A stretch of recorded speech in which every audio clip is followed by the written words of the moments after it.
கோவை ராமநாதபுரம் அருகே நஞ்சுண்டாபுரம் சாலையில் உள்ள பார்சன் குடியிருப்பில் வசித்து வந்த மூதாட்டி ஒருவர் கொலை செய்யப்பட்ட சம்பவம் பெரும் அதிர்ச்சியை ஏற்படுத்தியுள்ளது. கோவை ராமநாதபுரம் அடுத்த நஞ்சுண்டாபுரம் சாலையில் உள்ள பார்சன் குடியிருப்பில் வசித்து வந்தவர் கஸ்தூரி. இவரது கணவர் கோபாலன் உயிரிழந்த நிலையில் தனது மகன் மருத்துவர் ராம்குமார் குட்டியுடன் வசித்து வந்தார். மேலும் கஸ்தூரியை பராமரிக்க நேபாளத்தை சேர்ந்த சுர்ஜா என்ற வேலைக்கார பெண் கடந்த சில மாதங்களாக வேலை பார்த்து வந்தார்.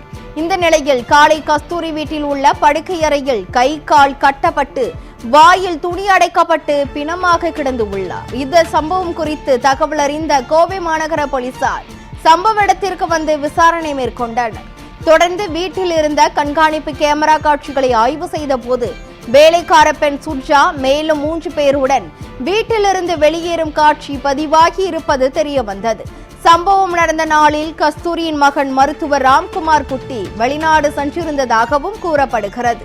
அந்த இரவு சுர்ஜா மற்றும் அவரது கூட்டாளிகள் சேர்ந்து கஸ்தூரியை கொலை செய்து அவர் அணிந்திருந்த 2 பவுண்ட் தங்க சங்கிலியை கொள்ளையடித்து தப்பி சென்றதாகவும் கூறப்படுகிறது. இதனையடுத்து சுர்ஜா மற்றும் அவர்களது கூட்டாளிகளை பிடிக்க 7 தனிப்படை போலீசார் அமைக்கப்பட்டு சென்னை மற்றும் மகாராஷ்டிரா உள்ளிட்ட இடங்களில் தேடுதல் வேட்டையை தீவிரப்படுத்தியுள்ளது.